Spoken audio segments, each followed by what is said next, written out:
खरीप हंगामाला आता सुरुवात होणार आहे आणि धुळे कृषी विज्ञान केंद्राचे शास्त्रज्ञ असलेले काथेपुरी हे आपल्यासोबत आहेत. त्यांच्याशी आपण बातचीत करणार आहोत. सर, काय सांगाल? आता लवकरच खरीप हंगामाला सुरुवात होईल, काय सांगाल शेतकऱ्यांसाठी? नमस्कार शेतकरी बंधूंनो.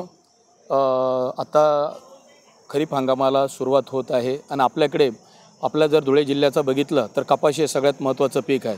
जवळजवळ 2.25 लाख हेक्टरपर्यंत कपाशीची लागवड आपल्या जिल्ह्यात होत असते.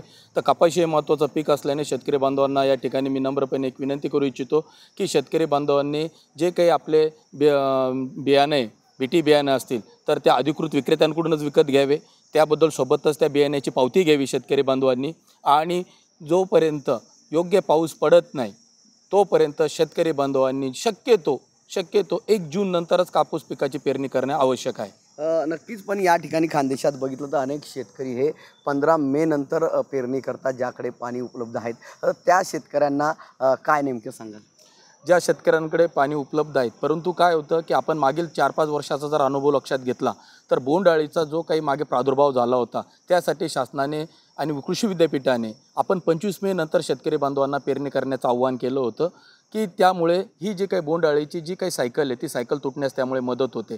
आणि एक गाव एक वाण एकाच वेळी सर्व शेतकऱ्यांनी पेरणी करणं गरजेचं आहे. या दृष्टिकोनातून आपण शेतकरी बांधवांना या ठिकाणी सांगतो की मान्सून सक्रिय झाला तर त्यावेळेस किंवा ज्यांच्याकडे पाणी आहे त्या शेतकऱ्यांनी देखील 25 मे नंतर हवामानातील जे तापमान आहे ते तापमान कमी होण्यास मदत होईल आणि पिकाची त्या ठिकाणी जोमदार वाढ होण्यास मदत होणार आहे. म्हणून शेतकरी बांधवांना विनंती आहे 25 मे नंतर किंवा 1 जून नंतर शेतकरी बांधवांनी पेरणी करावी.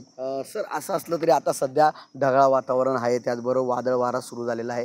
याचा नेमका पेरण्यांवर किंवा इतर गोष्टींवर कसा परिणाम होईल?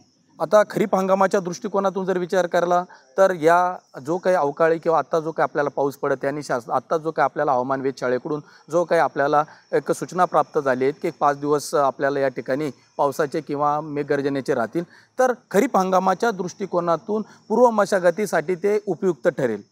की शेतीची जी मशागतीची कामं ज्या शेतकऱ्यांची बाकी राहिले असेल तर त्या शेतकऱ्यांनी या ओलाव्याचा उपयोग करून घेऊन या शेतकरी बांधवांनी ती जे काही नागरटे असेल, वखरणी असेल, वखरणी असेल, या सगळ्या गोष्टी करून ढेकळं फोडणे असेल, या गोष्टी शेतकरी बांधवांना या ओलाव्यामुळे करण्यास शक्य होणार आहे. आणि यासोबतच ज्या शेतकरी बांधवांचं आता समजा 25 मे नंतर की आपण शेतकरी बांधवांकडे जी काही कपाशी पिकाची पेरणी असेल तर ती पेरणीसाठी ओलं शेतकरी बांधवांना उपलब्ध होऊ शकते.